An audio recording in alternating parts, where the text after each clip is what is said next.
দর্শক স্বাগত সংলাপ প্রতিদিন অনুষ্ঠানে। আমি ফখরুল আলম কাঞ্চন আপনাদের সঙ্গে আছি। আমরা এই অনুষ্ঠানে সমসাময়িক বিভিন্ন ঘটনা এবং রাজনৈতিক বিষয়াদি নিয়ে আলোচনা করি, কিন্তু আজকে আমাদের এই অনুষ্ঠানে একেবারেই একজন খুবই গুরুত্বপূর্ণ একজন অতিথিকে আমাদের এই অনুষ্ঠানে আমন্ত্রণ জানিয়েছি। আমি প্রথমেই তার সাথে পরিচয় করিয়ে দিচ্ছি। আমাদের সঙ্গে আছেন সাবেক সেনা কর্মকর্তা ব্রিগেডিয়ার জেনারেল আবদুল্লাহিল আমান আজমি। আজমি ভাই, আপনাকে স্বাগত জানাচ্ছি এনটিভির স্টুডিওতে। আসসালামু আলাইকুম। আপনাকে এবং দর্শকদেরকে আমি স্বাগত জানাচ্ছি। জি, আপনার কাছে আমাদের অনেক জিজ্ঞাসা, অনেক কিছু জানার আছে, তো আমরা আশা করি এই সংক্ষিপ্ত সময়ের মধ্যে আমরা শুনব। আমরা জানি যে আপনি ফেসিবাদের সেই বন্দিশালা, কুখ্যাত আয়নাঘরে দীর্ঘ 2908 দিন বন্দী ছিলেন। একজন সেনা কর্মকর্তা, উচ্চপদস্থ একজন সেনা কর্মকর্তা হয়েও আপনাকে সেই বন্দী জীবন কাটাতে হয়েছে সহ এছাড়াও আনুষঙ্গিক আরও কিছু বিষয় নিয়ে আমরা আপনার সাথে কথা বলতে চাই। শুরুতেই যদি আমরা শুনতে চাই, জানতে চাই যে আপনাকে কোথা থেকে মানে কত তারিখে আপনাকে এখান অপহরণ করা হয়েছিল? জি, এটা 2016 সালের 22শে আগস্ট আমার বাসা থেকে আমাকে নিয়ে যায় তারা। বাসা হলো মগবাজারে? আমার মগবাজারের বাসা থেকে, আমার পৈতৃক নিবাস যেটা, জি, ওখান থেকে নিয়ে যায়। আমি, আমার মা, আমার স্ত্রী আমরা খেতে বসছিলাম, ওখান থেকে তারা এসে। কখন সেটা? আনুমানিক 9:30 দিকে এসে তো যখন বেরিয়ে যায় তখন আনুমানিক 10:30 11টা হয়তো হবে। তো ঘড়ি আর অনুমান করার সুযোগ ছিল না। হ্যাঁ, তো তারাই আসলো কি সিভিল ড্রেসে? সিভিল ড্রেসে ছিল। অভিযোগ কি বলল? তারা বেসামরিক সাদা পোশাকে ছিল তারা, এবং আমি প্রথমে জানতে চাই আপনারা কারা, আপনাদের পরিচয়পত্র দেখান। তো তাদের সাথে 4-5 জন লোক ছিল, সব উঁচু লম্বা, হাতে হ্যান্ডকাপ ছিল। আমাকে বলছে হাত দেন বলছে। আমার কোনো প্রশ্নের জবাব দিচ্ছিল না। আমি বললাম আপনারা আমাকে নিতে আসছেন, আমার বিরুদ্ধে কোনো গ্রেফতারি পরোয়ানা আছে দেখান। তারও জবাব দেয়নি। আমি বললাম যে আপনাদের হাইকোর্টের আদেশ আছে যে মামলা ছাড়া গ্রেফতার করা যাবে না। আমার তো কোনো মামলা আছে, কোনো ওয়ারেন্ট আছে, না হলে তো আপনারা নিতে পারেন না আমাকে। আমি তখন এই কথাও বললাম যে আমি একজন সাবেক ব্রিগেডিয়ার জেনারেল হিসাবে আমার এটা জানার অধিকার আছে, আপনারা কারা, কী কারণে আমাকে নিতে এসছেন। তো তারা কোনো কথারই জবাব দেয় না, বরং ওখানে যে অফিসার ছিল সে আমার সাথে চরম দুর্ব্যবহার করেছে, আমাকে তুই তাকারি করে কথা বলেছে। এবং অবস্থা বাসায়, জি, হ্যাঁ, তখন অবস্থা এমন দাঁড়ালো যে আমি যদি হাত না দিই আমার মনে হলো যে আমার গায়ে তারা হাত দিবে। তখন নিজের সম্মান রক্ষার জন্য তখন আমার হাত দিতে হয়েছে। হ্যান্ডকাপ পরেছে, চোখ বেঁধেছে, নিয়ে মাইক্রোবাসে উঠিয়েছে, মাইক্রোবাসে নিয়ে তারা মুখোশ পরিয়েছে। এখান থেকে আপনাকে কোথায় নিয়ে গেল? এখানে আমাকে যখন মাইক্রোবাসে নিয়ে বসালো, চোখের বাঁধনটা এত টাইট ছিল, চোখের মধ্যে চাপ পড়ছিল, ব্যথা পাচ্ছিলাম আমি। তো আমি তাদের বারবার বললাম যে আমি ব্যথা পাচ্ছি, এটা ঢিলে করেন। তো তারা আমাকে ঢিলা করলো না তারা। তখন এক পর্যায়ে আমি একদম নিরুপায় হয়ে আমি নিজেই হাত দিয়ে বাঁধনটার ভিতরে হাত দিয়ে একটু টান দিলাম, এরপর যেন ঢিলা হয়। ঢিলা হলো। তো আমার দুই পাশে দুজন বসা ছিল, তারা খেয়াল করেনি অথবা খেয়াল করে উপেক্ষা করেছে আমি জানি না। তো যখন মুখোশটা পড়ালো, এবার টেনে নামানোর সময় লাকিলি আপনার বাঁধনটা নেমে গেল। তো আমি আমার এই বাঁধনের উপর দিয়ে হালকা আলো আভা দেখতে পাচ্ছিলাম, যার ফলে আমি রাস্তা ফলো করতে পারছিলাম। আমার বাসা যখন বেরোলো, আমি তখন মিন্টি রোডের সামনে গিয়ে আমি ভাবলাম যদি ডান দিকে মোড় নেয় তাহলে ডিবিতে নিবে। আমার যে ধরতে এসছে ডিজিএফআই, এটা আমি চিনে ফেলেছি, অফিসারকে আমি চিনি। তো ডিজিএফআই ধরেছে আমি তখনই নিশ্চিত। কোথায় নিয়ে যাবে আমি নিশ্চিত ছিলাম না। আমি ভেবেছি হয়তো যদি ডিবিতে নিয়ে যায় তাহলে ওরা হয়তো ধরতে আসতে সাহস করেনি, এই জন্য ডিজিএফআই অফিসার পাঠিয়েছে, হয়তো ডিবিতে দেয় কিনা দেখি। তো ডিবির ওখানে না গিয়ে দেখলাম ইউটার্ন নিয়ে মগবাজার ফ্লাইওভারে দিয়ে গেল। তখন বুঝলাম যে ডিজিএফআই এখানে দেবে না। এখন যখন রওনা করলো, আমি তখন চিন্তা করছিলাম যে ডিজিএফআইয়ের গুলশানে একটা সেফ হাউস আছে আমি জানি, ওখানে নেয় কিনা এটা খেয়াল করার চেষ্টা করলাম। আমি এখান থেকে আলোর আভা দেখতে পাচ্ছিলাম, মগবাজার ফ্লাইওভার দিয়ে গিয়ে আপনার মহাখালী ফ্লাইওভার নিচে দিয়ে যখন যাচ্ছিল, তখন আমি কাকলি মোড়ের দিকে খেয়াল রাখলাম যে ওখানে যদি ডানে না যায় বুঝলো গুলশানের দিকে যাচ্ছে। তো ডানে নাকি সোজা চলে গেল, নৌবাহিনী সদর দপ্তরের সামনে আবার ফ্লাইওভারে উঠলো, ওই পারে নামলো, এবং আরও কিছু যাওয়ার পর আমি দেখলাম বাম দিকে এয়ারপোর্ট দেখা যাচ্ছে। ওই সামনে গিয়ে র্যাব 1 রাস্তা তখন ডান দিকে, এখানে আমি যখন টঙ্গীর দিকে যাচ্ছি।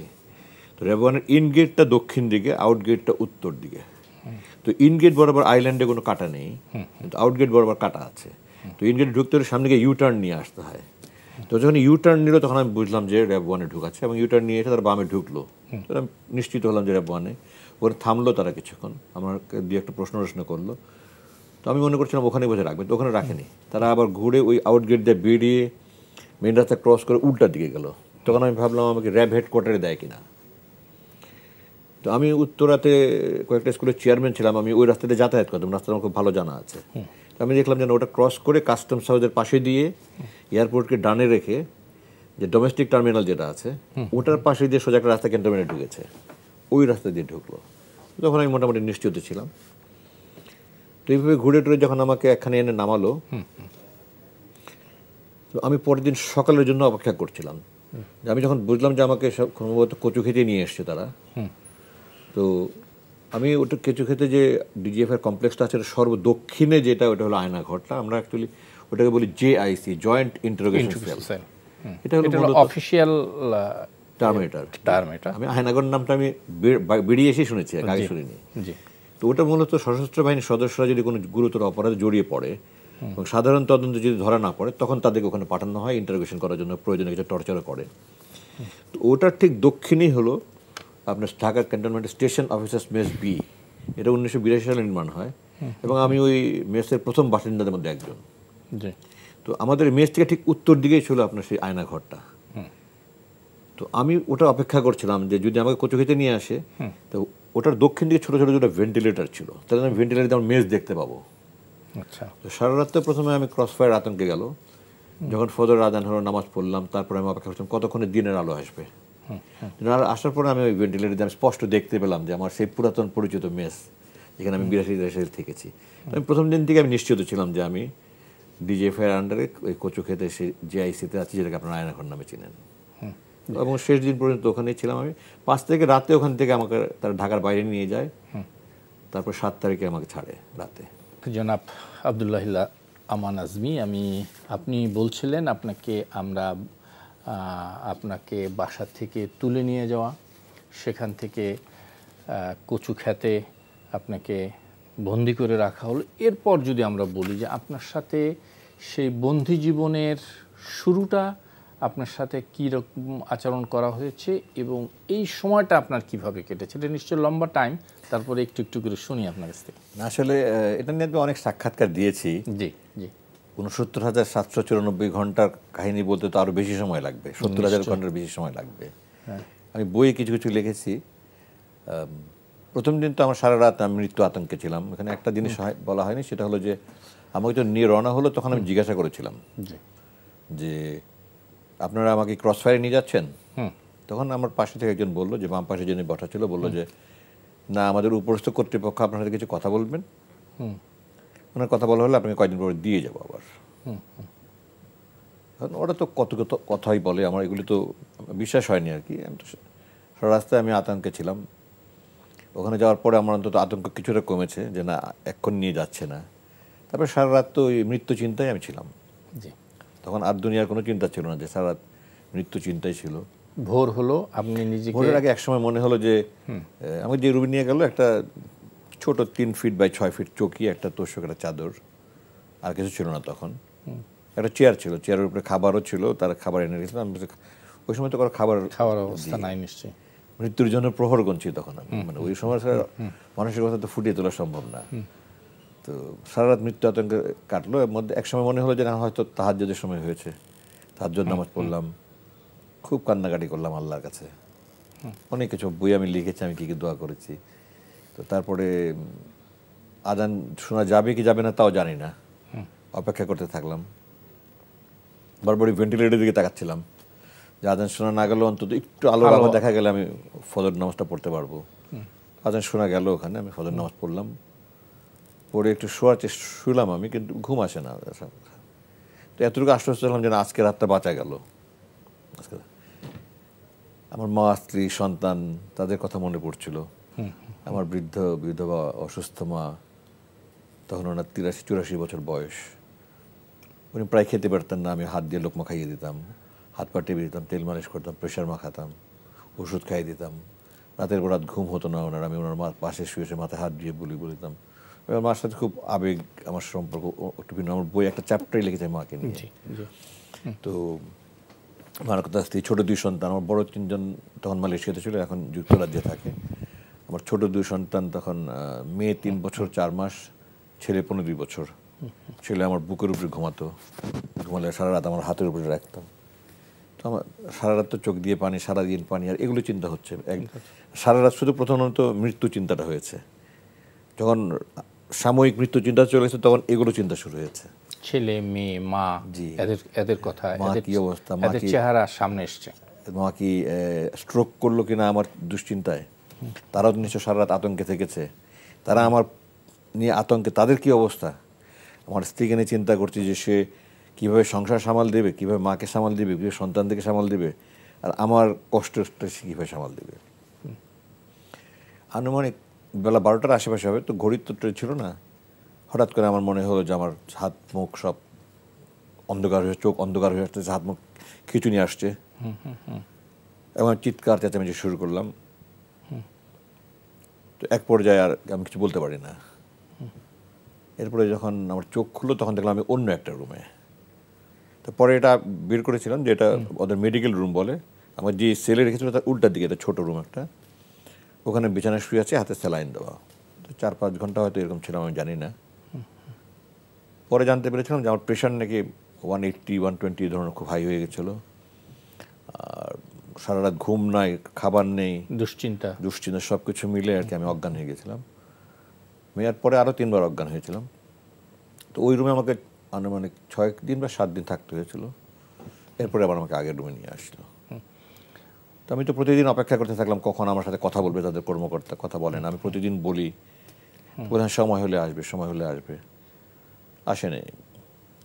1 মাস পরে ঠিক 22 আগস্ট নিয়ে গেল। 21 সেপ্টেম্বর রাত 11:50 একজন কর্মকর্তা এসে বললেন যে একটা অঘটন ঘটনের আশঙ্কায় আপনাকে আনা হয়েছিল, ওই আশঙ্কাটা কেটে গিয়েছে, আপনাকে মুক্তির সিদ্ধান্ত নেওয়া হয়েছে।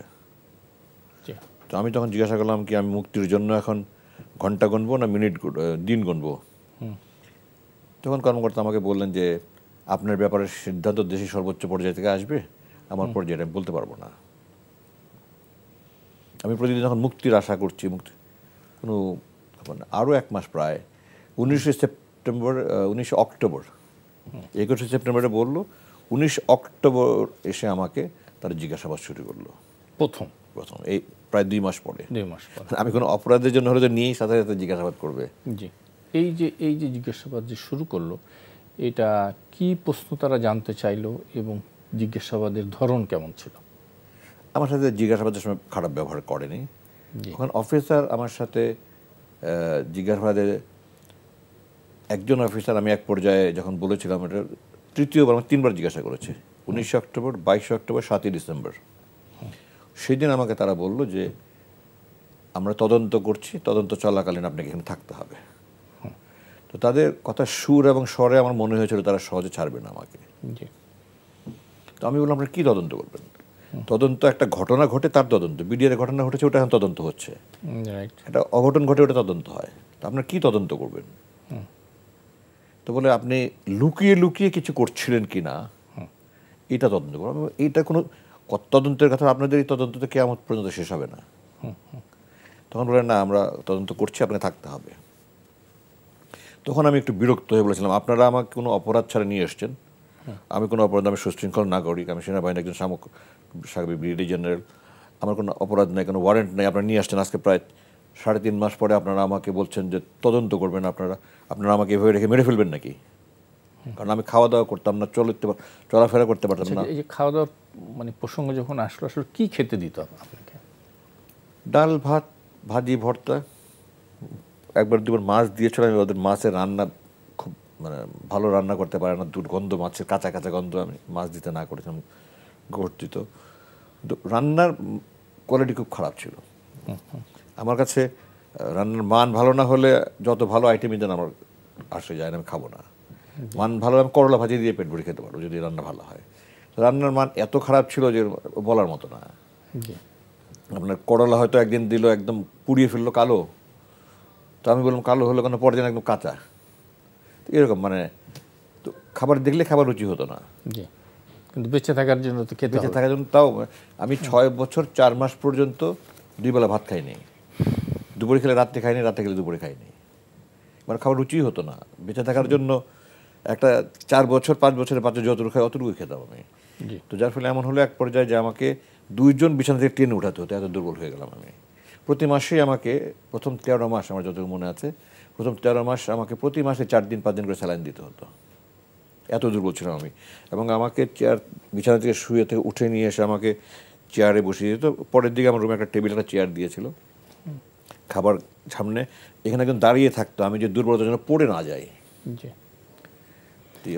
আপনি বলছিলেন আপনার জিজ্ঞাসাবাদের কথা, জি, সেখান থেকে যদি আবার ওখানে আমাকে মূলত তারা আমাকে প্রথমে তো আমার পারিবারিক অনেক ইতিহাস নিল, তারপরে আমাকে বিভিন্ন অফিসারের সাথে আমার যোগাযোগ ছিল, কর্মরত না অবসরপ্রাপ্ত বা রাজনৈতিক কারণে বঞ্চিত যারা।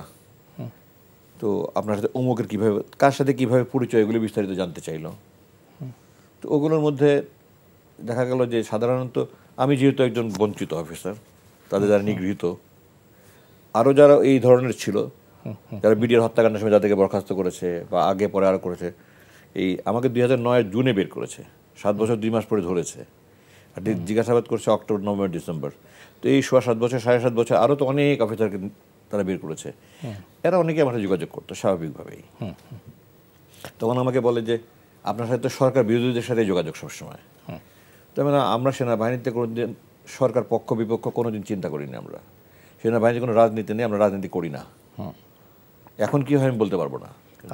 আপনাকে যখন জিজ্ঞাসাবাদ করছে তখন কি আপনার চোখ খোলা ছিল না? আমার হাত করা পড়া, আমার রুম থেকে বের করলে হাত করা পড়ানো, চোখ বাঁধা, মুখোশ পড়ানো। ও মানে কারা জিজ্ঞাসাবাদ করছে আপনি তাদের চিনেন না? ওখানে এমনি রুমে যারা আসতো খাবার নিয়ে, ওষুধ নিয়ে বা আমাকে টয়লেটে নিয়ে যাওয়া আসার জন্য, তারা মাস্ক পরা থাকতো, মানে কাউকে দেখলে চিনবো না আমি, সুযোগ ছিল না। জি, কারণ আপনাকে যদি আমি চিনি ব্যক্তিগতভাবে, পরে আপনি মাস্ক পরা থাকলে আপনাকে চিনতে পারবো।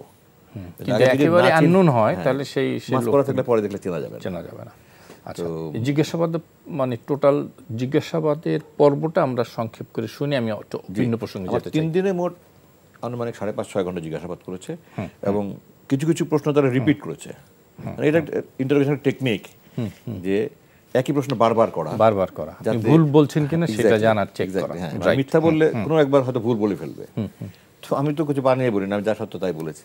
আমার কিছু কিছু ডিসকাশন, মানে অনেকের সাথে টেক্সট মেসেজ আদান প্রদান হতো, এটা নিয়ে তারা খুব খচিয়েছে। তারপরে 2টা জিনিস নিয়ে তারা আমার বিরুদ্ধে মানে সাথে খুব বেশি ইয়ে করেছে। একটা হলো যে আমাকে খুব জোর দিয়ে বলছিল যে আপনি তো জামাতের আমির হচ্ছিলেন। আমি বললাম আমি তো জামাত করি না। না, আপনার বাবা জামাতের প্রতিষ্ঠাতা আমির, আপনার বাবার জন্য কি আবেগ আমরা তো দেখেছি।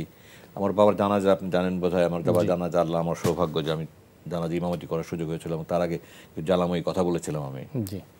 তো আপনার বাবার জন্য আবেগ দেখেছি আমরা। আপনার বাবার প্রথম সারির নেতারা সব এখন আর নাই, তো মধ্যম সারির নেতারা যদি আপনাকে ধরে আপনি তো না করতে পারবেন না, আপনার তো যোগ্যতা আছে, আপনি তো নেতৃত্ব দিতেই পারবেন। তো আমি বললাম যে দেখেন, আমি জুন 2009 আমাকে বের করা হয়েছে, আর অগাস্ট 2016 ধরেছে। 7 বছর 2 মাস আপনাদের গোয়েন্দা বাহিনী আমার পিছু পিছু ঘুরেছে। একটা নজির দিতে পারবেন যে আমি জামাতের সাথে আমার কোনো সামান্যতম সম্পৃক্ততা নজির দিতে পারবেন না। দ্বিতীয় কথা হলো যে আপনার যতগুলি দল আছে, জামাতের একটা নেতা দেখেন ইউনিয়ন থেকে নিয়ে এনজিও নেতা পর্যন্ত, যে উত্তরাধিকার সূত্রে নেতা হয়েছে। জামাতের উত্তরাধিকার সূত্রে কেউ নেতা হয় না। তো আমি যদি আজকে জামাতে যোগও দেই, আমি জামাতে আমির হতে পারবো না। তো এগুলো হাস্যকর কথা। তারপরেও তারা আমাকে খুব চাপাচাপি করছে, আমি স্বীকার করি। তাই বললাম যে আমি জামাতের আমির হবো আমি জানি না, আমি জামাতের হবে আমি নিশ্চিত জামাতও জানে না, আপনার জোর করে বললে হবে নাকি? তখন এটা নিয়ে বলেনি। আরেকটা জিনিস নিয়ে তারা বলেছে, এবং এই একটা প্রশ্ন করার সময় একটু খুব ক্ষুব্ধ হয়ে করেছে, সেটা আপনার ভারতের বিরুদ্ধে ফেসবুকে এত সোচ্চার কেন? ভারতের বিরুদ্ধে? হ্যাঁ। তো আমি বললাম ভারতের বিরুদ্ধে সোচ্চার হওয়া যদি আমার অপরাধ হয়ে থাকে, আপনার সংশ্লিষ্ট ধারায় আমাকে কোর্টের হাতে আদালতে সোপর্দ করেন, আমাকে এখানে আপনার এইভাবে মানবেতর জীবনযাপন আমাকে বাধ্য করছেন কেন আপনারা? তারপরে বলে না, আপনি ভারতের বিরুদ্ধে সোচ্চার হওয়ার আমরা সন্তুষ্ট নয়, আপনি এটা নিয়ে অনেক কথা বলত। আমি তখন বললাম দেখেন, আমি যখন দেশ স্বাধীন হয়, আমি যখন ক্লাস 9-এ পড়ি, ভারতকে আমি এতদিনে আমি 2016-র কথা বলছি, এটা 45 বছর, গত 45 বছরে আমি ভারতকে বন্ধুসুলভ আচরণ করতে দেখিনি। আমাদের বাঁধ দিয়ে তারা আমাদেরকে বর্ষার সময় পানি ছেড়ে দিচ্ছে, শীতের সময় পানি দিচ্ছে না, তারা বাণিজ্য বৈষম্য, কাঁটাতারের বেড়া, বর্ডার কিলিং, ওয়াচ টাওয়ার, এগুলো বন্ধুসুলভ আচরণ নয়। আর সেনাবাহিনীতে 30 বছর আমাকে ভারতকে বন্ধু শেখায়নি, ভারতের শত্রু শিখিয়েছে। তো আমাকে যদি ভারতকে বন্ধু মনে না করা বা ভারতের শত্রু যদি অপরাধ হয়, তাহলে আমি যে ভারতকে শত্রু মনে করছি এর জন্য বাংলাদেশ সেনাবাহিনীর সকল সেনার প্রধান, সকল জেনারেল দায়ী, কারণ ওনারা আমাদের শিখিয়েছেন। আর হলো আমাকে সংসদের ধারে দিয়ে দেন, এরপরে এটা নিয়ে আর কোনো কথা বলেনি। ওই লাস্ট কথা বললো যে আপনাকে তদন্ত চলাকালীন থাকতে হবে এখানে, এই কথা বলে চলে গেল। আচ্ছা, এই যে এতদিন আপনি সেখানে ছিলেন এই বন্দি জীবনে, আপনার এই সময় কখন আপনি বুঝতে পারলেন যে আসলে আর আমাকে এখান থেকে ছাড়া হবে না? কিছুদিন তো আপনি আশায় ছিলেন, যে বলা হলো যে আপনাকে প্রথম কিছুদিন ছিলাম আমি, যখন সেপ্টেম্বরে আমাকে বললো প্রথম, এরপর কিছু আশা করি। যখন জিজ্ঞাসাবাদ শুরু করলো, আমি এখন যেটা অ্যানালাইজ করি, যেটা যে তারা হয়তো ডিজিএফআই হয়তো তারা নিজেদের মধ্যে সিদ্ধান্ত নিয়েছে যে আমরা ছেড়ে দেবো, কিন্তু যখন সরকার প্রধানের কাছে অনুমতি চেয়েছে, তো উনি তো ভারতের গোলাম, উনি বলেছেন দূতাবাসের কাছে অনুমতি চাও, মানে রয়ের কর্মকর্তা দূতাবাসে থাকে, প্রতিটা পাকিস্তানেও আছে, বাংলাদেশেও আছে, আমাদের অফিসারও বিদেশে আছে, দূতাবাসে অন্য পোস্টিংয়ে থাকে, তারা সিভিল কাপড়ে থাকে অন্য নামে, তাদের সামরিক বাহিনী কর্মকর্তা, এটা বোঝা যায় না। তো এখানে ভারতীয় দূতাবাস আছে রয়ের। তো হয়তো প্রধানমন্ত্রী বলেছে যে দূতাবাসের ক্লিয়ারেন্স নাও, দূতাবাস বলেছেন না, রেখে দাও। এছাড়া আর অন্য কোনো কারণ দেখে না। তারা আমাকে নাহলে আপনাকে ছেড়ে দেওয়ার সিদ্ধান্ত নেওয়া হয়েছে, তো ঠাট্টা করে বলার কোনো কারণ নাই। এবং 2 মাসে আমাকে কোনো জিজ্ঞাসাবাদও করেনি। আমাকে রাখাটাকে জাস্টিফাই, লিখিত দিয়েছি তাদের কয়েকবার, আপনারা আমাকে তদন্ত করার জন্য আটক রাখেননি, আটক রাখার জন্য তদন্তটাকে আপনাকে একটা ভাওতা দিচ্ছেন, আমাকে এটা দোহাই দিচ্ছেন, আমাকে বুঝ দেওয়ার চেষ্টা করছেন। আপনারা কোনো তদন্ত করছেন না, যদি তদন্ত করতেন তাহলে আমার এর মধ্যে আরও অনেকবার জিজ্ঞাসাবাদ করতেন আপনারা। আমার ব্যাপারে অন্য সাথে কোনো ক্লু পেলে তাকে জিজ্ঞাসাবাদ করতেন, তারও এটা প্রসঙ্গে আমাকে জিজ্ঞাসাবাদ করতেন। কিছু করছেন না আপনারা। এরকম কয়েকবার লিখিত দিয়েছে। আমি 2019 ফেব্রুয়ারি পর্যন্ত মোট 5 বার লেখা দিয়েছি, তারা কোনো জবাব দেয় না। এরপরে আমি আর কোনোটার কোনো জবাব দেয়নি, মৌখিকও না, লিখিত তো প্রশ্ন ওঠে না। এই যে এখানে এতদিন আপনি থাকলেন, আমরা তো জানি যে আয়না ঘরে অনেক আপনার মতন অনেক বন্দী সেখানে ছিল, তাদের সাথে কি কোনোভাবে কোনো যোগাযোগ, কথাবার্তা বলা বা কোনো কিছু সুযোগ ছিল? আপনাদের কোনো ধারণাই নেই এটা কি? জি জি, নিশ্চয়ই ধারণা থাকার কথা। যে কোনো বন্দীকে রুম থেকে বের করার আগে জি হাতে হ্যান্ডকাপ পরানো হয়, চোখ বাঁধা হয়, মুখোশ পরানো হয়। এবং আমার রুমে যে দরজা ছিল লোহার গ্রিল প্রথমে, তারপরে লোহার স্টিল শিটের দরজা। তো আমি অনেক বলে দুটোই বন্ধ থাকতো, অনেক বলে স্টিল শিটের মাঝে মাঝে খোলার ব্যবস্থা করতাম। ওই বন্দি নেওয়ার আগে আবার ওটা বন্ধ করে দিত, বন্দি যেন আমার বারান্দার সামনে দিয়ে নিয়ে যায়। দেখার কোনো সুযোগ ছিল না, দেখার কোনো সুযোগ ছিল না, কারা আছে তারও জানার সুযোগ ছিল না। তবে আমি মাঝে মাঝে চিৎকার চেঁচামেচির আওয়াজ পেতাম, প্রলাপ বিলাপ, সারা রাত ধরে বকছে এরকম আওয়াজ পেতাম। মানসিক ভারসাম্য হারিয়ে ফেলে অনেকে চিৎকার গালাগালি করতো। তখন দেখতাম আমার রুমের সামনে যে ধস্তাধস্তি করে নিয়ে যাচ্ছে, এবং সে হয়তো চিৎকার করে কিছু বলার চেষ্টা করছে, মুখ চেপে আছে, এরকম গুঞ্জন শুনতে পেতাম। ওখানে আমার রুমের কাছাকাছি, ওখানে যেখানে ইন্টারোগেশন করতো, ওখানে টর্চারিং করতো তারা, ওটারও মাঝে মাঝে আওয়াজ পেতাম, ঘুমানোর আওয়াজ পেতাম।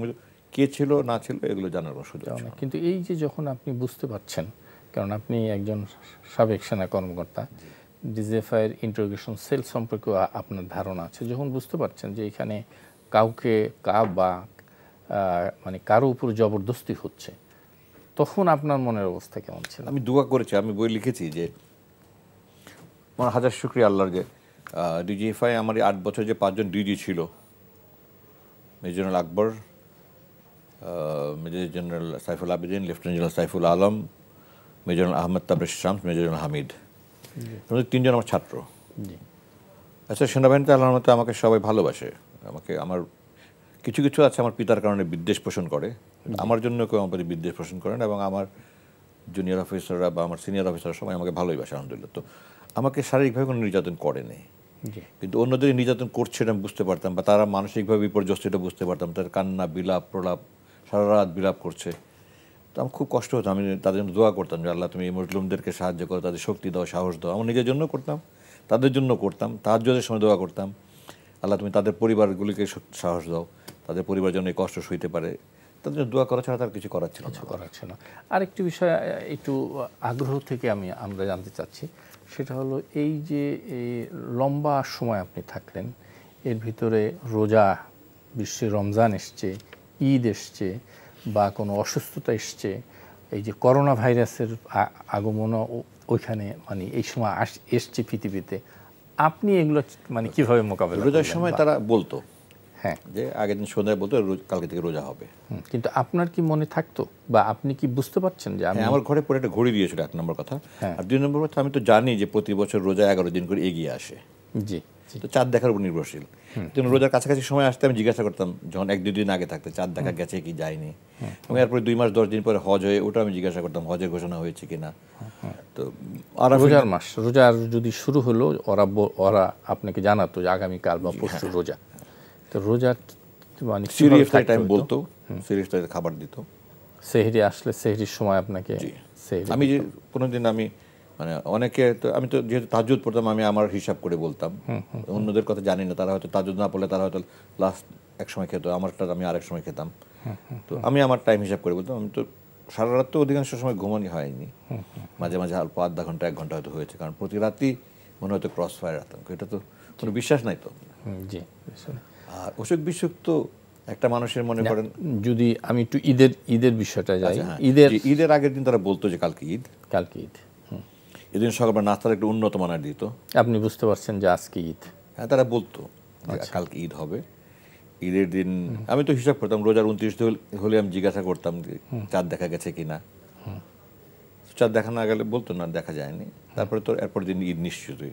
হ্যাঁ, ঈদের নামাজ তো ঘরের বাইরে টয়লেট ছাড়া অথবা ডাক্তারের সাথে দেখা অথবা ইন্টারভিউ ছাড়া যাওয়ার কোনো সুযোগ ছিল না, কোনো সুযোগ নেই।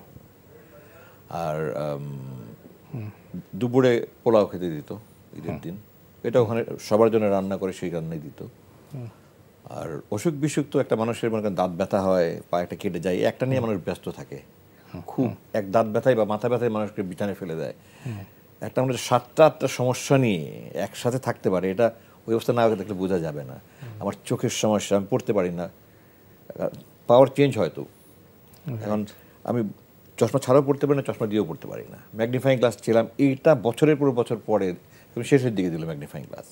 আমি কানে হিয়ারিং, আমার এখন 50% হিয়ারিং লস হয়েছে, কারণ চারিদিকে খুব শব্দ ছেড়ে রাখতো তারা, এত বেশি শব্দ ছাড়তো যে মানে মাথা ব্যথা হয়ে যেত শব্দে, বমি বমি লাগতো। ওই জন্য আমার 50% হিয়ারিং লস হয়েছে। আজান হলে আরও বেশি শব্দ ছাড়তো যেন আজান শোনা না যায়। মানে মানুষ, আমি বলেছি আপনারা কি মুসলমান আপনারা? আর একটা হিন্দু তো তার ওখানে কোনো জন্য নামাজ জন্য মানুষটা তাকে আজান শুনতে পাতা দিবে না। ভারতের মতো দেশে ওখানে আপনার মসজিদে আজান হচ্ছে, আর আপনারা আমাদেরকে আজান শুনতে দিচ্ছেন না। অসুখ বিসুখ কত হয়েছে ঠিক না, তেমন আমার করোনাও হয়েছে, কিন্তু করোনার ভয়াবহতা সম্পর্কে সামান্যতম আমার ধারণা ছিল। খালি দেখেছি যে আমার রুমের যে আপনার দরজা জানানোর যে সময় গ্রিল ছিল, ওইগুলো আমি টয়লেটে গেলে টয়লেট থেকে আসতে দেখতাম ডেটলের গন্ধ পাওয়া যাচ্ছে। কী ব্যাপার, না আপনার এখানে একটু পরিষ্কার করা হচ্ছে, তো আমি সন্দেহ হতো।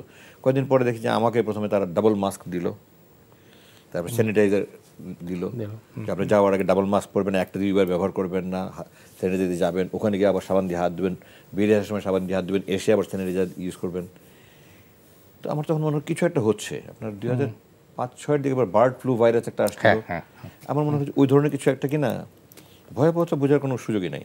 তার কয়েকদিন পরে দেখলাম আপনার যে প্রোটেক্টিভ পোস্টার পরে আসতেছে, তখন বুঝলাম যে কিছু একটা সিরিয়াস হয়েছে। কিন্তু সিরিয়াসনেস যে কি এটা মাত্রাটা অনুপরিমাণ বোঝার কোনো সুযোগ, কারণ এই ধরনের পৃথিবীর ইতিহাসে নাই তো এরকম। বেরিয়ে এসে তারপরে শুনলাম আর কি আমি এগুলো।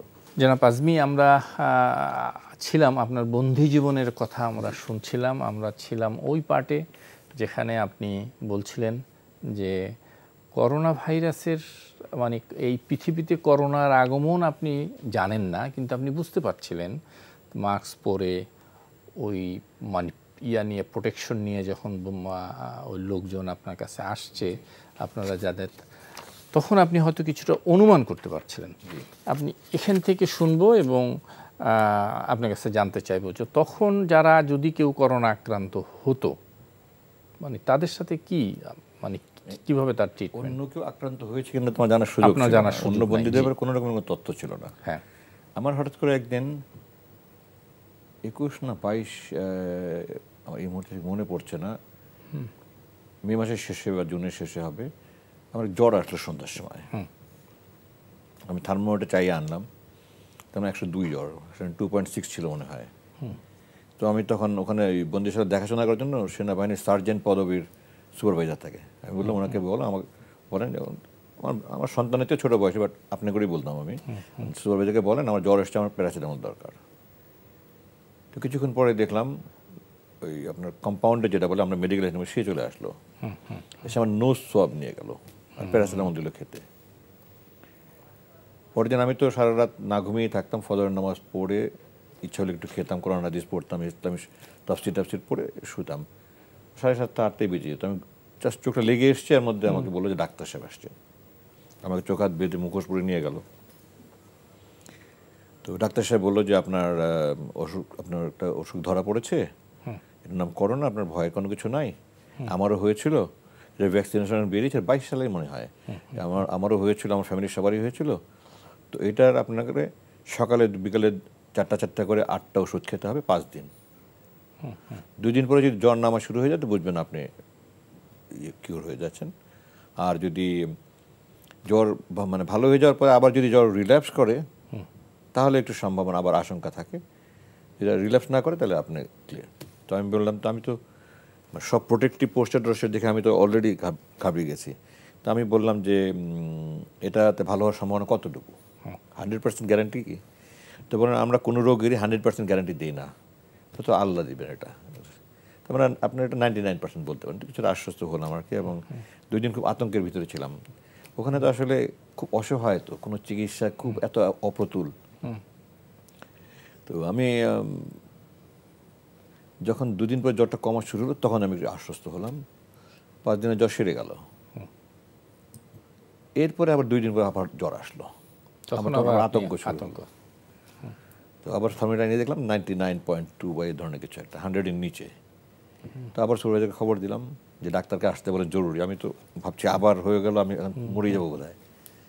তো তখন ডাক্তার খবর পাঠালো যে যদি জ্বর 100 নিচে থাকে তাহলে ওনার দুশ্চিন্তা করার কিছু নাই, প্যারাসিটামল 2 দিন 3 দিন খেয়ে দেব, যদি জ্বর না চলে যায় তখন আমি আসবো। তো প্যারাসিটামল খেলাম, জ্বর ভালো হয়ে গেল। তো ওটা নিয়ে আর কোনো সমস্যা হয়নি। আমার কিডনি একদম নষ্ট হয়ে যাচ্ছিলো, প্রায় অ্যাকিউট কিডনি ইনফেকশন হয়ে। আমার গরম খুব বেশি লাগে, আর ওই রুমটা তো গরমের সময় ওভেন হয়ে থাকতো, শীতের সময় রেফ্রিজারেটর হয়ে থাকতো। তো মানে বছরের 9 থেকে 10 মাসে আমি সারাদিন খালি গায়ে থাকতাম, গরমের চোটে এত ঘাম হতো। এবং ঘাম হতে হতে শরীরে এত লবণ বের হতো যে এটাকে ইলেকট্রোলাইট ইমব্যালেন্স বলে, জানেন কি না? ইলেকট্রোলাইট ইমব্যালেন্স হলে মানুষ মারা যায়। আমাদের এক আর্মি অফিসার মারা গেছেন। আমি ইলেকট্রোলাইট ইমব্যালেন্স, আমি সারা জীবন খুব খেলাধুলা করেছি। ইলেকট্রোলাইট ইমব্যালেন্স আমি 3 বার আইসিইউতে ছিলাম। আমাকে এমনও সময় গেছে 3 বেলা 3টা করে লবণের ট্যাবলেট খেতে হয়েছে। ভাতের সাথে অতিরিক্ত লবণ খাওয়ার অভ্যাস ট্রেনটা করতে হয়েছে আমার ওই সোডিয়াম জন্য। তো একবার আমার একটা অ্যাকিউট কিডনি ইনফেকশন, ঘামতে ঘামতে প্রেশার 80/60 হয়ে গেল, কিডনি অনেক বেড়ে গেল, পটাশিয়াম সব একদম ইমব্যালেন্স হয়ে। ডাক্তার আমাকে পরে বললো যে আপনার ট্রিটমেন্ট যদি আর একটু দেরি হতো আপনার কিডনির পার্মানেন্ট ড্যামেজ হয়ে যেত। আমার ডেঙ্গু হয়েছে, 4 বার আমি অজ্ঞান হয়েছি। আমার প্রথম দিকে চোখ বাঁধা যখন শুরু করলো এখানে ঘা হয়ে গেল, ভুল ওষুধ, ওনে তো ডাক্তার মেডিকেল স্পেশালিস্ট, আর স্কিনের ওষুধ তেমন যে আপনার ভুল হলেও এটা আরো খারাপ হয়ে যায়, সমস্ত মুখ ঘা হয়ে গেল, আমার নিজের চোখ আয়নাতে চাকাতে পারতাম না আমার। তারপরে 3 দিন পরে ওষুধ ঠিক করে দিল, ওষুধ ভালো হলো, কিন্তু আমার মুক্তির আগ পর্যন্ত আমার মরা চামড়া উঠতো, আমার সমস্ত কপাল আতিল ভরে গেছিলো, আস্তে আস্তে আস্তে সব চলে গেছে, আমার চামড়া এখনও কুচকে গেছে, কানে কম শুনি, চোখে কম দেখি, আর সারা শরীরে তো সারা বছর গরমে ঘামাচি আর র্যাশ, আর এদিকে বিছানায় ছাড় পোকা।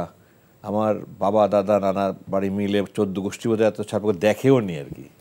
আমার কত লিটার তেল যারা খেয়েছে বিছানা লাল হয়ে থাকে ছাড় পোকা, মশা।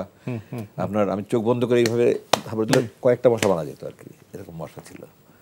তো এগুলো তো মানে এগুলো নিয়ে বাঁচতে হয়েছে। পুরো আমার 2 পায়ের মধ্যে আপনার ওই চালুরির মতো ফুটো ফুটো হয়ে গেছিলো মশার কামড়ের দাগে, এবং আস্তে আস্তে যেহেতু রোদ না পাওয়ায় ওগুলো সব আপনি মিশে কালো হয়ে পার্মানেন্ট থেকে গেছিলো। মুক্তির পরে আস্তে আস্তে এখনো পুরো যায় না। এটা তো ঠিক যে এই বন্দি জীবন তো আমরা জানি, বন্দি জীবনটা অনেক কষ্টের একটা, অনেক খারাপ সময়। আর সেখানে যদি আয়নাঘরের মতন কোনো জায়গায় আপনাকে বন্দি রাখা হয় সেটা তো নিশ্চয়ই। আমি যদি শুনতে চাই আপনার কাছ থেকে যে বন্দি জীবনের কোন পার্টটা, টোটাল পার্টটাই তো একটা কষ্টকর জীবন, অনেক কষ্টকর, কোন পার্টটায় সবচেয়ে বেশি আপনাকে কষ্ট দিয়েছে? আমার মা, স্ত্রী, সন্তানদের নিয়ে দুশ্চিন্তা সারাক্ষণ আমার। এবং 2019-এর 28 জুন আমার মা মারা যান। আমি কয়েকবার তাদেরকে লিখিত দিয়েছি যে আমার মা বেঁচে আছেন না মরে গেছেন, কেমন আছেন জানান, বা স্ত্রী সন্তানরা কেমন আছে, আমি বেঁচে আছি এতটুকু খবর দেন, কোনো সাড়া দেয়নি। তো 28 জন মারা, আমি তো মাকে নিয়ে প্রায়ই স্বপ্ন দেখতাম, খারাপ স্বপ্ন দেখলে কয়েকদিন খুব বিষণ্ণতা যেত। জুলাই মাসে আমি 1 মাসে 7-8টা স্বপ্ন দেখলাম মাকে নিয়ে খারাপ। আমার তখনই মনে হয়েছে যে মা হয়তো নাই, এবং আল্লাহ হয়তো, এখন বুঝি যে আল্লাহ হয়তো আমাকে এটা এই 5 বছরের মেন্টাল প্রিপারেশনের টাইম দিয়েছে এটা শকটা অ্যাবজর্ভ করার জন্য। আমি বই লিখেছি মাকে নিয়ে এই জুলাই মাসের স্বপ্ন দেখার পরে 1 বছর 18 দিন আমি বিষণ্ণতার জন্য গোসল করিনি। আমি 1 বছর 18 দিন আমি গোসল করিনি। আপনার কোনো মানুষের পক্ষে সম্ভব? অবিশ্বাস্য মনে হবে। আমি করিনি, মানে আমার 1 পা দিয়ে হাঁটলে আর 1 পা দিতে ইচ্ছা করতো না, খাবার মাখানোর পর মুখে ওঠাতে ইচ্ছা করতো না, এত বিষণ্ণ হয়ে গেছিলাম আমি। এর এক পর্যন্ত আমি লেখালেখি করেছি, 65টা বই লিখেছিলাম আমি, কাগজ কলম দিত ওরা, কোরআন হাদিস দিত ওই বন্দি জীবনে। বন্দি জীবনে, হ্যাঁ। আচ্ছা, আমরা যদি এই নিশ্চয়ই ওই বিষয়ে আসবো। আপনার বন্দি জীবনে আপনি ওই আয়নাঘরের বন্দি জীবন নিয়ে আপনি বই লিখেছেন, বিভীষিকাময় আয়নাঘর, ফেসিবাদের গোপন কারাগারে 2908 দিন। তো এই বইটা যখন আপনি কি ওই আয়নাঘরে বন্দি অবস্থায় আপনি লিখলেন? না, আয়নাঘরে বন্দি অবস্থা এমন কিছু লেখা সম্ভব ছিল না যেটা আমার জন্য ক্ষতিকর হতে পারে। আমার জীবন মৃত্যুর ব্যাপার তো ওখানে। ওখানে আমি মূলত ধর্ম নিয়ে লিখেছি। ওখানে আমি 2000 সাল থেকে দেশের মেইন স্ট্রিম এডুকেশনের সাথে জড়িত। আমি 8টা স্কুল কলেজের চেয়ারম্যান ছিলাম, আরও অন্যান্যগুলোতে মেম্বার ছিলাম, সেক্রেটারি ছিলাম, আমি অনেকগুলো প্রতিষ্ঠানের কনসালটেন্ট ছিলাম। তো আমার একটা প্যাশন এটা। আমার বাবা, আমার দাদা, আমার দাদার বাবা সবাই টিচার ছিলেন, আমার নানার বাড়িতেও সবাই টিচার, আমার চাচারা টিচার। তো এটা আমার একটা প্যাশন। ঢাকা শহরে আমি প্রায় 2010-11-তে প্রায় 1000 টিচারকে আমি বিনামূল্যে ট্রেনিং দিয়েছি। এখন আমি বিভিন্ন স্কুলে ভর্তি করি।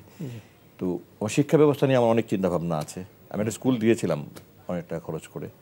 তো ওই স্কুলটাও তো ওই ডিজিএফআইয়ের গোয়েন্দাদের প্রেশারে পরে বন্ধ করতে দিতে হচ্ছে 6 মাস পরেই, 2015 সালের কথা বলছি এটা।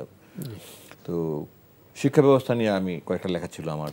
আমাদের সামাজিক সমস্যা, যে যৌতুক প্রথা, বৃদ্ধাশ্রম, শিশু শ্রম, নারী নির্যাতন, এগুলো নিয়ে আমার কিছু লেখা ছিল। ঢাকার ট্রাফিক যানজট সমস্যা নিরসনের জন্য আমার লেখা ছিল। আমাদের মুসলমানদের মধ্যে এই লেখাগুলো কি, না ওগুলো 2021 সালে আগে লিখেছেন ওখানে লিখেছি, হ্যাঁ। এবং ওগুলো পরে তারা নষ্ট করে ফেলেছে। 2021-এর 31শে মে তারা নিয়ে গিয়ে পুড়িয়ে ফেলেছে। অর্থাৎ আপনার বন্দি জীবনে আপনি যা কিছু লিখেছেন সেগুলো সব তারা নিয়ে পুড়ে ফেলেছে। হ্যাঁ, প্রায় 3000 পৃষ্ঠার কম হবে না। কিন্তু সেগুলো আপনি আর ফেরত পান। 65টা বই লিখেছিলাম, কোনোটাই সম্পূর্ণ হয়নি, কারণ সম্পূর্ণ তো ওই অবস্থা সম্ভব নয়, এডিটিং করতে হবে, কোনোটা অনেক রেফারেন্স লাগবে। রাইট। কিন্তু এই বইটা আপনি লিখলেন বন্দি দশা থেকে মুক্ত হবার পরে। মুক্ত হবার পরে ঠিক বলা যাবে না। আমি এটা 7ই আগস্ট এটা প্রকাশনা অনুষ্ঠান হয়েছে। আমি হজ থেকে এসে 1.5 মাসে এই বইটা লিখেছি। আচ্ছা, তো এই যদি সংক্ষেপে আপনি বলেন যে এই বইয়ের মধ্যে আপনি মূলত কি, সাধারণত মানুষ আপনার দৈনন্দিন ডে টু ডে ইভেন্ট বর্ণনা করে, আমি ওই ইভেন্ট বর্ণনায় যাইনি। আমি কিছু হাইলাইটস করেছি ওখানে, যে আপনার ওই বন্দিশালা কিছু বর্ণনা দিয়েছি, আমার রুমটা কিছু বর্ণনা দিয়েছি, তাদের আচার আচরণ, তাদের চিকিৎসা, আমার খাবার, মেন হেডিংগুলো আমি খাবার হচ্ছে। আমার জিজ্ঞাসাবাদ, আমাকে মুচলেখার জন্য তারা প্রস্তাব দিয়েছে, মুক্তির জন্য প্রস্তাব দিয়েছিল মুচলেখা দিয়ে, ওটা প্রত্যাখ্যান করেছি, ওটা লিখেছি। মানে কি ছিল সেখানে? আমাকে বলেছিল যে এটা 23শে মে 2021-এর কথা। তারা আমাকে বলেছিল যে আপনি একটা মুচলেখা দেন যে আমি দেশে থাকবো না, আমি রাজনীতি করবো না, আমি আর সপরিবারে বেশিতে চলে যাব, আমাকে মুক্তি দেওয়া হোক, তাহলে আপনি মুক্তি দেওয়া হতে পারে।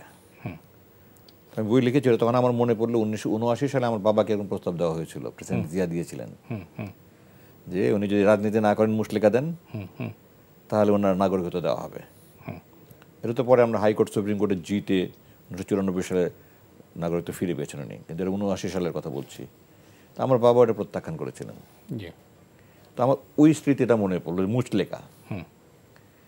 তো আমার মধ্যে তখন একটা শক্তি পেলাম, আমি না, আমি এই দেশের নাগরিক, এই দেশে লেখাপড়া করেছি, এই দেশে বড় হয়েছি, আমি দেশে থাকবো কি থাকবো না, রাজনীতি করবো কি না, এটা আমার সিদ্ধান্ত। আপনারা গায়ের জোরে, অস্ত্রের জোরে আমাকে জুলুম করে নিয়ে আসছেন, জুলুম করে আটক রাখছেন, কিন্তু আমি মুচলেখা দিয়ে মুক্তি পেতে চাই না। আপনি প্রত্যাখ্যান করলেন, ওই ইয়াতে গেলেন না। এটা বই লিখেছি। আমি বই লিখেছি যে একটা চ্যাপ্টারই লিখেছি, ওখানে তো কেউ কোনো কথা বলতো না, যারা রুমে আসতো আপনার এই ইয়েগুলো করতো, যেগুলো আপনার খাবার দিত, ওষুধ দিত, আমাকে টয়লেটে নিয়ে যাওয়া আসা করতো, তো তারা মাস্ক পরে আসতো। তাদের মধ্যে 2-1 জন ছিল যে আমার কোনো সৈনিকের ছেলে বা আমার আন্ডারে চাকরি করেছে কোনো সৈনিকের ভাই, তারা মাঝে মাঝে একটু তথ্য দিত। এবং তারা, আমি তাদেরকে চিনি না, তারাও আমাকে ওরভাবে চিনে না, কিন্তু জাস্ট মানবিক কারণেই তারা তাদের ভাইদের কাছে আমার কথা শুনেছে। একজনে বললো যে আমার ভাই, আমার পুরো পরিবার আপনার জন্য অনেক আগে থেকে দোয়া করে, আমার ভাই আপনার আন্ডারে চাকরি করতো, সে মারা গেছিল, তো পেনশন টাকা পেতে অনেক লাগে, আপনি খুব তাড়াতাড়ি করে দিয়েছিলেন, এই জন্য আপনার পুরো আপনার জন্য দোয়া করে, এখন আপনার জন্য দোয়া করে। এরকম তারা মাঝে মাঝে তথ্য দিত আর কি। 2018 সালে যখন যেন আজিজ সেনাপ্রধান হলো, ও আমার 3 ব্যাচ জুনিয়র, তখন আমাদের একটা প্রতিক্রিয়া হলো। একটা চ্যাপ্টারই লিখেছি যে নতুন সেনাপ্রধান এবং আমার দেশ ভাবনা। ওখানে আমি তুলে নিয়ে এসেছি কীভাবে আমাদের দেশের রাজনীতিবিদরা বলে দলের চেয়ে ব্যক্তি বড়, ব্যক্তির চেয়ে দেশ বড়, করার সময় ঠিক উল্টাটা করে, যে রাজনৈতিক স্বার্থে কীভাবে সেই স্বাধীনতার মুক্তিযুদ্ধের সময় থেকেই তারা সেনাবাহিনীকে সামরিকীকরণ করে, সামরিক বাহিনীকে তারা রাজনীতিকরণ করেছে। আমার ইচ্ছা আছে ইনশাআল্লাহ বই খুব শীঘ্রই লিখব। যে আমি যদি আপনার, আমরা একটু শেষের দিকে আছি, আরও কিছু বিষয় আছে, আমি একটু সংক্ষেপে আলোচনা করতে চাই আপনার সাথে। মুক্তির, আপনি যখন ওখান থেকে মুক্তি পেলেন সেই প্রেক্ষাপটটা একটু জানতে চাই, কিভাবে আপনি ওখান থেকে মুক্তি পেলেন এক, আর দ্বিতীয় কথা হলো যে এই 36শে আগস্ট, জুলাই অর্থাৎ 5ই আগস্ট যে এদেশে এত বড় একটা বিপ্লব ঘটে গেছে, একটা অভ্যুত্থান হয়েছে, মানে গণ অভ্যুত্থান, এইটি আপনি আগে জানতেন কিনা, বা কখন জানলেন, কিভাবে জানলেন, এবং আপনার মুক্তির বিষয়টা? অনেক লম্বা বর্ণনা হবে, যাই হোক না, এটি ছোট সংক্ষেপ করে শেষ করি। আমি বই কিছু মেসেজ দিয়েছি, ভবিষ্যৎ যারা রাষ্ট্রপ্রধান হবে, সরকার প্রধান হবে, এবং যারা সেনা প্রধান হবে, জেনারেলস হবে, তাদের জন্য আমি কিছু মেসেজ দিয়েছি, তারা কি করা উচিত, করা উচিত নয়, এগুলি মেসেজ দিয়েছি। আচ্ছা, জুলাই মাসের মাঝামাঝি থেকে 2024-এর কথা বলছি, আমি হঠাৎ করে আমার কচুক্ষেতে যে আয়নাঘরটা, তার পশ্চিম দিক দিয়ে আপনার ঢাকা এয়ারপোর্ট থেকে যে প্লেন টেক অফ করে, ওখান থেকে কয়েকশো গজ পশ্চিম দিক দিয়ে আওয়াজ পেতাম নিয়মিত, দৈনিক সারাদিন প্লেন উঠছে নামছে। জুলাই মাসের মাঝামাঝি হঠাৎ করে প্লেনের আওয়াজ শুনছি খুব কমে গেল। মানে আগে সারাদিন অনেকক্ষণ পর 1টা-2টা, মনে গেছে একদিন 2টা বা 3টা এরকম। আমার তখন মনে হলো হয়তো আমি তো 5 বছর পর নির্বাচন হিসাব করছি, হয় 23-এর শেষে বা 24-এর শুরুতে নির্বাচন হয়েছে। তো আমি ধারণা করলাম যে সব বিরোধী দল মিলে হয়তো লাগাতার হরতাল টাইপের কিছু করছে, এটা আমাদের একটা কালচার। এটা জি, কি হচ্ছে সামান্যতম জানার কোনো সুযোগ ছিল না। মানে কার কাছে জিজ্ঞেস করার চেষ্টা করেন? জিজ্ঞাসা করেছি, কেউ তারা কিছু বলছে না, বাইরের কোনো তথ্যই বলে না, কোনো তথ্য নাই। তো এইভাবে যাচ্ছে এবং দিন যাচ্ছে, এবং আমি তখন আরো বেশি করে দোয়া, আল্লাহ এটা যদি এটাই হয় তাহলে তুমি আমার একটা মুক্তির উছিলা বানাও, মানে যত রকম আবেগ দিয়ে পারা যায় আর কি দোয়া করতাম। 5 তারিখ আমি খেতে বসছি, সাধারণত আমি 9:30 দিকে খেতে বসি। 5ই আগস্ট, জি। আমি কিচ্ছুই জানি না, জানার সুযোগ নেই। 5ই আগস্ট তো আমাকে, আমার রুমে তো সিসি ক্যামেরা ছিল, সুপারভাইজারদের রুমে মনিটর ছিল, তো হঠাৎ করে সে দৌড়ে আসলো। ওই টাইমে আসে না সাধারণত আমি খেতে বসলে, দুপুর নাগাদ, রাত 9:30-এর দিকে। ও 5ই আগস্ট রাত 9:30। জি। তাড়াতাড়ি খেয়ে নেন, কেন আপনাকে ডাক্তারের কাছে নিয়ে যেতে হবে। আমি বললাম এই 8 বছর থেকে আমি ডাক্তার হাসপাতাল বলছি, আপনারা নিচ্ছেন না। এখন আজকে 5 তারিখ রাতে খেতে বসছি, এখন হাসপাতাল নিয়ে যাবেন। আর 1 আগস্ট ডাক্তার আমাকে দেখে গেল, 2 আগস্ট আমার রক্ত নিয়ে গেল, 4 তারিখ সন্ধ্যায় এসে আমাকে বলে গেল, গতকালকে সন্ধ্যায় বলে গেল যে আপনার রক্তের প্রেশার নর্মাল আছে। এখন আপনি কোথায় হাসপাতালে নেবেন? না, আমাদের হুকুম হয়েছে আপনি নিতে হবে। ওদের হুকুম হয়েছে, আর তো কিছু বলার নেই। আমার তখন আতঙ্ক শুরু হলো যে আমাকে এই ডাক্তার কাছে বলে নিয়ে ক্রস ফায়ার দিবে। দুশ্চিন্তাটা তো আগে মাথায় আসে। বাইরে যে আমার মুক্তির একটা পরিবেশ হয়েছে সেটা তো আমি জানি না। আর খাবার কি তখন তো আর হয় না খাবার। যাই হোক, তারা আসলো কিছুক্ষণ পরে, হাত চোখ বাঁধলো, মুখোশ পড়ালো, একটা মাইক্রোবাসে নিয়ে উঠালো, নিয়ে 1-1.5 মিনিটের ভিতরে আরেকটা বিল্ডিংয়ে নামালো, আরেকটা ঘরের মধ্যে ঢুকালো, আরেকটা সেলে আর কি। তো তারপরে আমি বললাম আপনি আমাকে হাসপাতালে নিয়ে আসবেন বলেন এখানে না, বলে আপনি থাকেন, আপনাকে বলা হবে। রাত্রে 2:30-3:45-র দিকে এসে বললো আপনাকে এখন হাসপাতালে নিয়ে যাব। আবার হাত চোখ বাঁধলো, মুখোশ পড়ালো, নিয়ে এবার একটা অ্যাম্বুলেন্সের মতো, অ্যাম্বুলেন্স কিনা জানি না, শুধু নর্মাল স্ট্রেচারে শোয়ালো আমাকে। 3:15 হবে, তারপরে রওনা হলো। যাচ্ছে তো যাচ্ছে, রাস্তা শেষ হয় না। তো আমি বললাম ঢাকা শহরের কোনো হাসপাতাল তো এত দূরে হওয়ার কথা না, এখন তো এত রাতের রাস্তাঘাট খালি, কোথায় যাচ্ছেন? কোনো জবাব দেন। বলে বসে আপনি থাকেন, শুয়ে থাকেন, পরে বলা হবে। তারপরে যে খুব ভাঙাচোরা রাস্তা দিয়ে যাচ্ছে, ঢাকা শহরে কোনো রাস্তা এত ভাঙাচোরা হওয়ার কথা না। আপনি শুয়ে আছেন? আমি শুয়ে আছি, চোখ হাত বাঁধা, মুখোশ পড়া, আর দৌড় পড়ছি। আমি তো ভাবছি হাসপাতালের কথা বলে তারা আমাকে নিয়ে ক্রস ফায়ারে ফিরে দিবে। ভোরের দিকে, ভোর তো আমার চোখ হাত বাঁধা, মুখোশ পড়া তো এরপর একখানে গিয়ে নামালো, একটা সিঁড়ি দিয়ে উঠালো, এখন দোতলার সমান সিঁড়ি, এক বরাবর, কোনো ঘুরে নাই, সোজা উঠালো, আরেকটা রুমে নিয়ে ঢুকালো, এটাও একটা সেল, আয়না ঘরের মতো। ওইটার ভেন্টিলেটরের বাইরে দিনের আলো হালকা দেখতে পেলাম। ওই ঘরে একটা ঘড়ি ছিল, মানে 6:15 বাজে, আমি 6 তারিখ ভোরের কথা বলছি। তো আমি বুঝতে পারছি না কি হচ্ছে। 6 তারিখ দুপুর দিকে এসে বলো আপনাকে আজকে রাতে মুক্তি দেওয়া হতে পারে। 6 তারিখ দুপুরে? জি। জি। আপনার লুঙ্গি পরে গেঞ্জি পরা ছিলাম, বলে আপনার প্যান্ট সাইজের শার্ট পরেন, আমি বলতে পারবো না। যাই হোক, তারা অনুমান করে নিয়ে আসলো প্যান্ট শার্ট গেঞ্জি, মাপ করে বললাম হ্যাঁ ঠিক আছে। বলে আপনাকে রাতে 3টার দিকে নিয়ে যাবো। 6 তারিখ রাত 3টা? জি। বলা 6 তারিখ দিবাগত রাত, ক্যালেন্ডার ডেট 7 তারিখ হয়ে যায়। জি।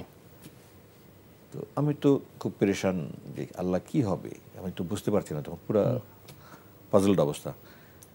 তো আমি খাওয়া দাওয়া হচ্ছে না, সারাক্ষণকার চিন্তা, আল্লাহ আজকে রাত থেকে মেরে ফেলবে আমাকে। নামাজ পড়ছি আর আল্লাহকে বলছে, আল্লাহ যদি শেষ নামাজ হয় আমাকে তুমি ক্ষমা করে দিও, শহীদের মর্যাদা দিও, আমার লাশ যেন শিয়াল কুকুর না খায়, আর স্বজনদের কাছে পৌঁছে দিও। নামাজে দোয়া করছে। মাগরিব গেল, এশার নামাজও পড়লাম, এরপরে খাবার দিল। আমরা একটু শেষের দিকে আছি। খাবার দিল, খাবার ওই রাতে ভোর রাতের দিকে কখন ঠিক মনে নেই, এসে বললো যে বাইরে কিছু সমস্যা আছে, আজকে নেওয়া যাচ্ছে না। কি সমস্যা? বললেন এটা বলা যাবে না, পরে বলবো।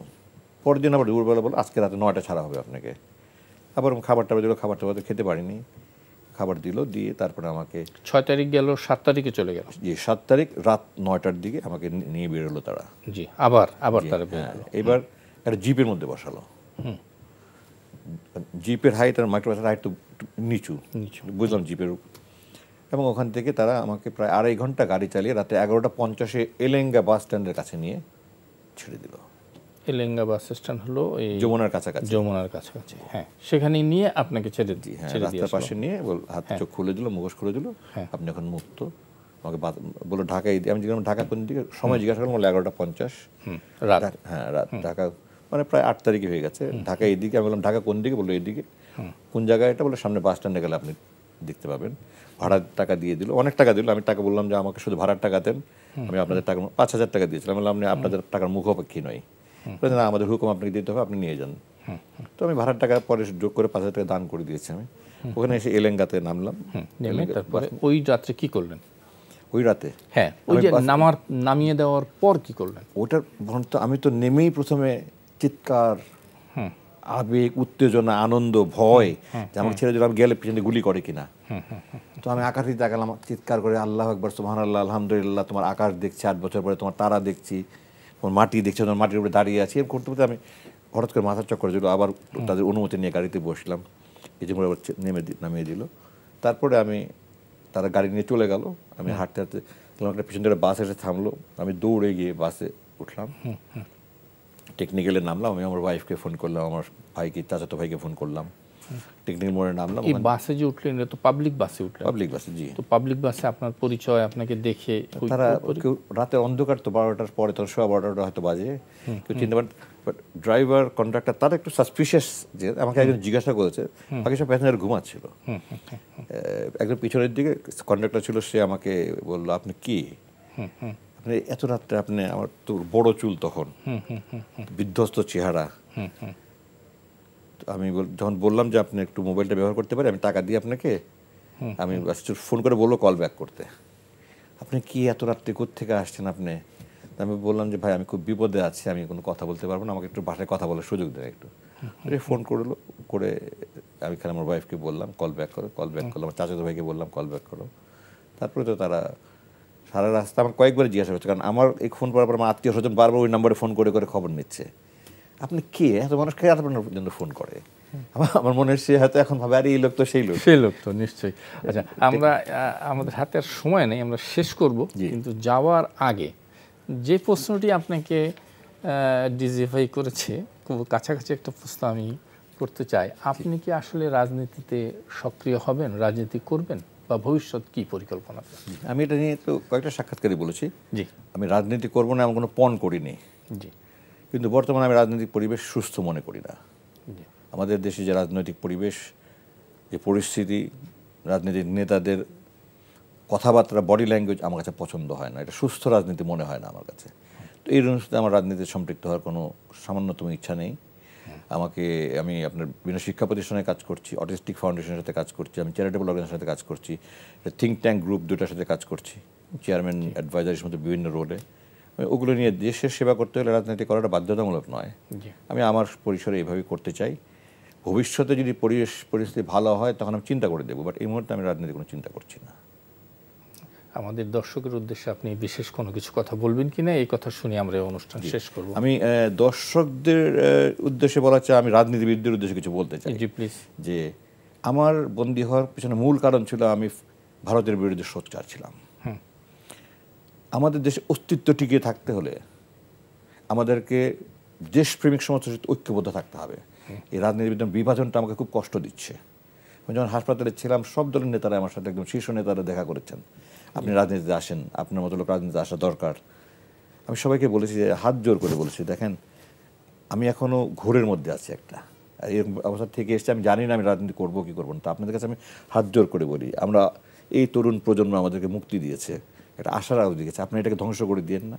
আপনারা দেশপ্রেমিক শক্তি, যাদের জাতীয় শক্তি, ঐক্য থাকেন, দলের মধ্যে যত বিভেদ থাকুক, ফ্যাসিবাদরা, ভারতীয়রা যেন আর কোনোদিন আমাদের এই দেশে পা গাড়তে না পারে। গত 1 বছর আমি হতাশ, সবাই ক্ষমতার জন্য বেশি লালায়িত মনে হচ্ছে। জুলাই মাসের 16 তারিখে আপনার ইলিয়াস বাংলা এডিশনের লঞ্চিং প্রোগ্রাম ছিল, ওখানে আমি এই একই কথা বলেছি, সব নেতারা সামনে বসেছিলেন। আমি বলেছি, এখানে যারা সামনের সারিতে বসে আছেন, ডজন খানেক নেতা আমার সাথে দেখা করছে, আমি বলেছি আজকে সবার সামনে আমি আবার হাত জোর করে বলছি, প্লিজ আমি কিন্তু আপনাদের 1 বছরে হতাশ, আমি আপনারা ঐক্যবদ্ধ হন একটা জায়গায়, যে দেশের স্বার্থ। নিশ্চয়ই আমাদেরও ঠিক এমনটাই চাওয়া, দেশের স্বার্থে সকল রাজনৈতিক দল ঐক্যবদ্ধ থাকুক, দেশের মঙ্গল হোক। ব্রিগেডিয়ার আজমি, আপনি কষ্ট স্বীকার করে আমাদের অনুষ্ঠানে এসেছেন, আপনাকে এনটিভির পক্ষ থেকে অনেক অনেক ধন্যবাদ। দর্শক, এই ছিল আমাদের আজকের আয়োজন। আগামী অনুষ্ঠানে আবার দেখা হবে। শুভ সন্ধ্যা।